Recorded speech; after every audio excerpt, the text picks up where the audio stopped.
ಆತ್ಮೀಯ ವಿದ್ಯಾರ್ಥಿಗಳೇ, ತಮಗೆಲ್ಲ ಮಹಾಂತ್ ಮುದ್ದನ್ನ ಯೂಟ್ಯೂಬ್ ಚಾನಲ್ಗೆ ಸ್ವಾಗತ. ಈ ಒಂದು ವಿಡಿಯೋದೊಳಗಡೆ 5th to 10th ಮತ್ತು PUC ವಿದ್ಯಾರ್ಥಿಗಳು ಸಹಿತ ಉಪಯೋಗ ಆಗುವ ರೀತಿ ಒಳಗಡೆ ಪ್ರಬಂಧಗಳನ್ನು ಕೊಡ್ತಾ ಇದ್ದೀನಿ. ನಾನು ಏನು ಈ ವಿಡಿಯೋದೊಳಗಡೆ ಪ್ರಬಂಧಗಳನ್ನ ಕೊಡ್ತಾ ಇದ್ದೇನೆ, ಎಕ್ಸಾಕ್ಟ್ ಇದೇ ರೀತಿಯಾಗಿ ನೀವು ಎಕ್ಸಾಮ್ದೊಳಗೆ ಬರೆದ್ರೆ ಸಾಕು, ನಿಮಗೆ 4ಕ್ಕೆ 4, 5ಕ್ಕೆ 5 ಅಂಕಗಳು ನಿಮ್ಗೆ ಸಿಗ್ತಾವೆ. ಸೊ ಈ ವಿಡಿಯೋದೊಳಗಡೆ ನಾವು ನೋಡ್ತಾ ಇರುವಂಥ ಪ್ರಬಂಧಗಳು ಅಂದರೆ ಒಂದು ಕ್ರೀಡೆಗಳ ಮಹತ್ವ, ಇನ್ನೊಂದು ಗ್ರಂಥಾಲಯಗಳ ಮಹತ್ವ. ಈ ಪ್ರಬಂಧಗಳನ್ನ ಹೆಚ್ಚಾಗಿ ಹಿಂದಿನ ಪ್ರಶ್ನೆ ಪತ್ರಿಕೆ ಒಳಗಡೆ ಕೇಳಿದ್ದಾರೆ. ಹೀಗಾಗಿ ಮುಂಬರುವ ಪರೀಕ್ಷೆ ಒಳಗೂ ಸಹಿತ ಇವುಗಳ ಮೇಲೆನೆ ಹೆಚ್ಚಾಗಿ ಕೇಳುವಂತ ಸಾಧ್ಯತೆ ಇರ್ತದೆ. ಸರಿ, ನೇರವಾಗಿ ವಿಷಯಕ್ಕೆ ಹೋಗೋಣಂತ. ಕ್ರೀಡೆಗಳ ಮಹತ್ವ. ಪೀಠಿಕೆಯನ್ನ ಬರಿಬೇಕು, ವಿಷಯ ವಿಸ್ತಾರ ಬರಿಬೇಕು, ಉಪಸಂಹಾರ ಬರಿಬೇಕು ಅನ್ನುವಂಥದ್ದನ್ನ ಈಗಾಗಲೇ ನಾನು ಹಿಂದಿನ ವಿಡಿಯೋದೊಳಗೆ ನಿಮ್ಗೆ ಹೇಳಿಕೊಟ್ಟಿದ್ದೇನೆ. ಸರಿ, ಪೀಠಿಕೆಯನ್ನ ನೋಡ್ರಿ. ಒಂದು ನಾಣ್ಣುಡಿ ಗಾದೆ ಮಾತಿನಿಂದ ಆರಂಭ ಮಾಡಬೇಕು. ಆರೋಗ್ಯವೇ ಭಾಗ್ಯ ಎಂಬ ನಾಣ್ಣುಡಿಯಂತೆ ಮನುಷ್ಯನ ಜೀವನದಲ್ಲಿ ಸದೃಢ ಆರೋಗ್ಯಕ್ಕಿಂತ ಮಿಗಿಲಾದ ಸಂಪತ್ತು ಬೇರೊಂದಿಲ್ಲ. ಈ ಆರೋಗ್ಯವನ್ನು ಕಾಪಾಡಿಕೊಳ್ಳಲು ಕೇವಲ ಪೌಷ್ಟಿಕ ಆಹಾರವಷ್ಟೇ ಸಾಲದು, ದೈಹಿಕ ವ್ಯಾಯಾಮವೂ ಅತ್ಯಗತ್ಯ. ಕ್ರೀಡೆಗಳು ದೈಹಿಕ ಮತ್ತು ಮಾನಸಿಕ ಬೆಳವಣಿಗೆಯ ಎರಡು ಕಣ್ಣುಗಳಿದ್ದಂತೆ. ಮನುಷ್ಯನ ಜಡತ್ವವನ್ನು ಹೋಗಲಾಡಿಸಿ ಚೈತನ್ಯವನ್ನು ತುಂಬುವ ಶಕ್ತಿ ಕ್ರೀಡೆಗಳಿಗಿದೆ. ಕ್ರೀಡೆಯು ಕೇವಲ ವಿನೋದಕ್ಕಾಗಿ ಅಲ್ಲ, ಅದು ಶಿಸ್ತುಬದ್ಧ ಜೀವನದ ಅಡಿಪಾಯವಾಗಿದೆ. ಈ ರೀತಿ ಒಂದು ಪೀಠಿಕೆಯನ್ನ ಬರೀರಿ. ನೀವು ಯಾವುದಾದ್ರೂ ಕೆಲಸದೊಳಗೆ ಬ್ಯುಸಿ ಇದ್ದಾಗ ಏನ್ ಮಾಡಬಹುದು, ಯೂಟ್ಯೂಬ್ನೊಳಗಡೆ ಮಹಾಂತ್ ಮುದ್ದನ ಯೂಟ್ಯೂಬ್ ಚಾನಲ್ ವಿಡಿಯೋಗಳನ್ನ ಹಚ್ಚಿ ಇದನ್ನ ಕೇಳ್ತಾ ನಿಮ್ಮ ಇನ್ನುಳಿದ ಬೇರೆ ಕೆಲಸ ಕೂಡ ಸಹಿತ ನೀವು ಮಾಡಬಹುದು. ಸರಿ, ನೆಕ್ಸ್ಟ್ ನೋಡ್ರಿ, ವಿಷಯ ವಿಸ್ತಾರ. ಕ್ರೀಡೆಗಳನ್ನು ಪ್ರಮುಖವಾಗಿ 2 ವಿಧಗಳಾಗಿ ವಿಂಗಡಿಸಬಹುದು. ಒಳಾಂಗಣ ಕ್ರೀಡೆಗಳು, ಚೆಸ್, ಕ್ಯಾರಂ ಮುಂತಾದವು, ಇವು ಬುದ್ಧಿಶಕ್ತಿಗೆ ಒತ್ತು ನೀಡುತ್ತವೆ. ಹೊರಾಂಗಣ ಕ್ರೀಡೆಗಳು ಕ್ರಿಕೆಟ್, ಕಬಡ್ಡಿ, ಫುಟ್ಬಾಲ್, ಓಟ ಮುಂತಾದವು, ಇವು ದೈಹಿಕ ಸಾಮರ್ಥ್ಯವನ್ನು ಹೆಚ್ಚಿಸುತ್ತವೆ. ಕ್ರೀಡೆಗಳಿಂದ ಆಗುವ ಪ್ರಯೋಜನಗಳು ಅಪಾರ. ಕ್ರೀಡೆ ಇಲ್ಲದ ಜೀವನ ಕೀಟ ತಿಂದ ಹಣ್ಣಿನಂತೆ ಎಂಬಂತೆ ಕ್ರೀಡೆಗಳು ದೇಹದ ರಕ್ತ ಪರಿಚಲನೆಯನ್ನು ಸುಧಾರಿಸಿ ಸ್ನಾಯುಗಳನ್ನು ಬಲಪಡಿಸುತ್ತವೆ. ಕ್ರೀಡಾಪಟುಗಳು ಮಾನಸಿಕವಾಗಿ ಹೆಚ್ಚು ಸದೃಢರಾಗಿರುತ್ತಾರೆ. ಸೋಲು ಗೆಲುವನ್ನು ಸಮಾನವಾಗಿ ಸ್ವೀಕರಿಸುವ ಕ್ರೀಡಾ ಮನೋಭಾವ ಬೆಳೆಯುತ್ತದೆ. ಜೀವನದ ಕಷ್ಟಕಾಲದಲ್ಲಿ ಕುಗ್ಗದೆ ಎದುರಿಸುವ ಧೈರ್ಯವನ್ನು ಕ್ರೀಡೆ ಕಲಿಸುತ್ತದೆ. ವಿದ್ಯಾರ್ಥಿಗಳೇ, ಇಲ್ಲಿ ನಾವು ಪ್ಯಾರಾಗಳನ್ನ ಈ ರೀತಿಯಾಗಿ ಮಾಡಬೇಕು.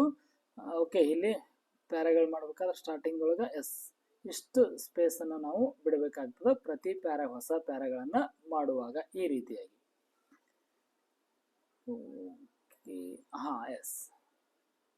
ಉಪಸಂಹಾರ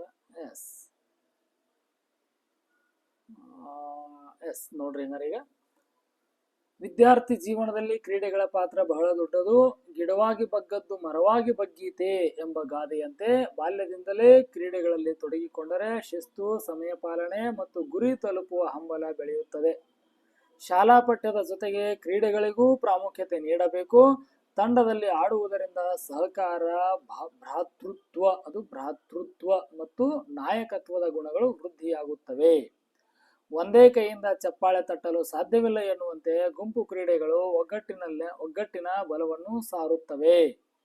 ಇಂದಿನ ಯಾಂತ್ರಿಕ ಯುಗದಲ್ಲಿ ಮಕ್ಕಳು ಮೊಬೈಲ್ ಮತ್ತು ವಿಡಿಯೋ ಗೇಮ್ಗಳಿಗೆ ದಾಸರಾಗುತ್ತಿದ್ದಾರೆ. ಇದರಿಂದ ದೈಹಿಕ ಶಕ್ತಿ ಕುಂದುತ್ತಿದ್ದು ಬೊಜ್ಜು ಮತ್ತು ಮಾನಸಿಕ ಒತ್ತಡ ಹೆಚ್ಚುತ್ತಿದೆ. ಇಂತಹ ಸಂದರ್ಭದಲ್ಲಿ ಮೈದಾನಕ್ಕೆ ಇಳಿದು ಆಡುವುದು ಅನಿವಾರ್ಯವಾಗಿದೆ. ಸರ್ಕಾರವು ಕೂಡ ಕ್ರೀಡೆಗೆ ಹೆಚ್ಚಿನ ಪ್ರೋತ್ಸಾಹ ನೀಡುತ್ತಿದ್ದು ಕ್ರೀಡಾಪಟುಗಳಿಗೆ ಉದ್ಯೋಗದಲ್ಲಿ ಮೀಸಲಾತಿಯನ್ನು ಕಲ್ಪಿಸಿದೆ. ಉಪಸಂಹಾರ ನೋಡ್ರಿ. ಒಟ್ಟಾರೆಯಾಗಿ ಹೇಳುವುದಾದರೆ ಕ್ರೀಡೆಗಳು ಮನುಷ್ಯನನ್ನು ಪೂರ್ಣ ಪ್ರಮಾಣದ ವ್ಯಕ್ತಿಯನ್ನಾಗಿ ರೂಪಿಸುತ್ತವೆ. ಆರೋಗ್ಯವಂತ ದೇಹದಲ್ಲಿ ಆರೋಗ್ಯವಂತ ಮನಸ್ಸಿರುತ್ತದೆ ಎಂಬ ಆಂಗ್ಲ ಗಾದೆಯು sound mind in a sound body ಅಂತಿದೆಯಲ್ಲ ಅದು ಎಂಬ ಆಂಗ್ಲ ಗಾದೆಯು ಕ್ರೀಡೆಯ ಮಹತ್ವವನ್ನು ಸಾರುತ್ತದೆ. ಕ್ರೀಡೆಯು ಕೇವಲ ಅಂಕಗಳಿಗಾಗಿ ಇರಬಾರದು, ಅದು ಜೀವನದ ಅವಿಭಾಜ್ಯ ಅಂಗವಾಗಬೇಕು.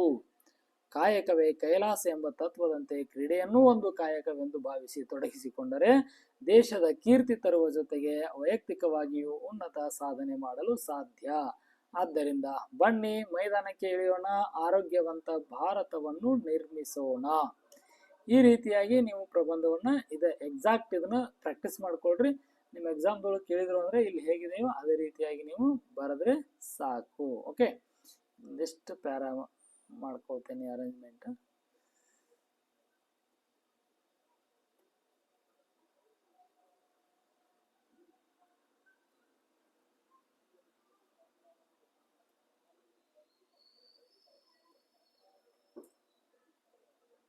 ಸರಿ, ಈಗ ನೋಡ್ರಿ ಹಾಗಾದ್ರೆ ಗ್ರಂಥಾಲಯಗಳ ಮಹತ್ವವನ್ನು ನೋಡೋಣಂತ. ಪೀಠಿಕೆ: ಪುಸ್ತಕವನ್ನು ತಲೆ ತಗ್ಗಿಸಿ ಓದು, ಅದು ನಿನ್ನನ್ನು ತಲೆ ಎತ್ತಿ ಮೆರೆಯುವಂತೆ ಮಾಡುತ್ತದೆ ಎಂಬ ಮಾತಿನಂತೆ ಜ್ಞಾನದ ಹಸಿವನ್ನು ನೀಗಿಸುವ ಪವಿತ್ರ ತಾಣವೇ ಗ್ರಂಥಾಲಯ. ಗ್ರಂಥಾಲಯ ಎಂದರೆ ಪುಸ್ತಕಗಳ ಸಂಗ್ರಹವಿರುವ ಮನೆ ಅಥವಾ ಜ್ಞಾನದ ದೇಗುಲ. ಮಾನವನ ಬೌದ್ಧಿಕ ವಿಕಾಸಕ್ಕೆ ಗ್ರಂಥಾಲಯಗಳು ಅಡಿಪಾಯವಾಗಿವೆ. ಒಬ್ಬ ವ್ಯಕ್ತಿಯು ತನ್ನ ಇಡೀ ಜೀವನದಲ್ಲಿ ಎಲ್ಲವನ್ನೂ ಸ್ವತಃ ಅನುಭವಿಸಿ ಕಲಿಯಲು ಸಾಧ್ಯವಿಲ್ಲ. ಆದರೆ ಮಹಾನ್ ವ್ಯಕ್ತಿಗಳ ಅನುಭವಗಳನ್ನು ಪುಸ್ತಕಗಳ ಮೂಲಕ ಗ್ರಂಥಾಲಯದಲ್ಲಿ ಓದಿ ಕಲಿಯಬಹುದು. ಇದು ಪೀಠಿಕೆ. ವಿಷಯ ವಿಸ್ತಾರವನ್ನ ನೋಡ್ರಿ. ಗ್ರಂಥಾಲಯಗಳು ಜ್ಞಾನದ ಭಂಡಾರಗಳು. ಇವುಗಳನ್ನು ನಾವು ನಡೆದಾಡುವ ವಿಶ್ವಕೋಶಗಳೆನ್ನಬಹುದು. ಗ್ರಂಥಾಲಯಗಳಲ್ಲಿ ಕೇವಲ ಪಠ್ಯ ಪುಸ್ತಕಗಳಲ್ಲದೆ ಸಾಹಿತ್ಯ, ವಿಜ್ಞಾನ, ಇತಿಹಾಸ, ತತ್ವಶಾಸ್ತ್ರ ಮತ್ತು ದಿನಪತ್ರಿಕೆಗಳ ಅಪಾರ ಸಂಗ್ರಹವಿರುತ್ತದೆ.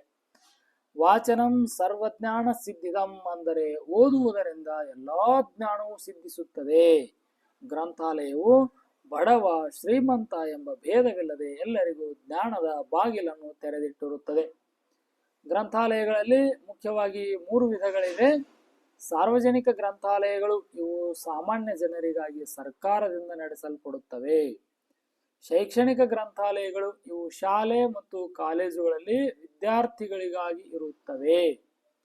ಖಾಸಗಿ ಅಥವಾ ವೈಯಕ್ತಿಕ ಗ್ರಂಥಾಲಯಗಳು, ಪುಸ್ತಕ ಪ್ರೇಮಿಗಳು ತಮ್ಮ ಮನೆಯಲ್ಲೇ ಗ್ರಂಥಾಲಯಗಳನ್ನು ನಿರ್ಮಿಸಿಕೊಂಡಿರುತ್ತಾರೆ.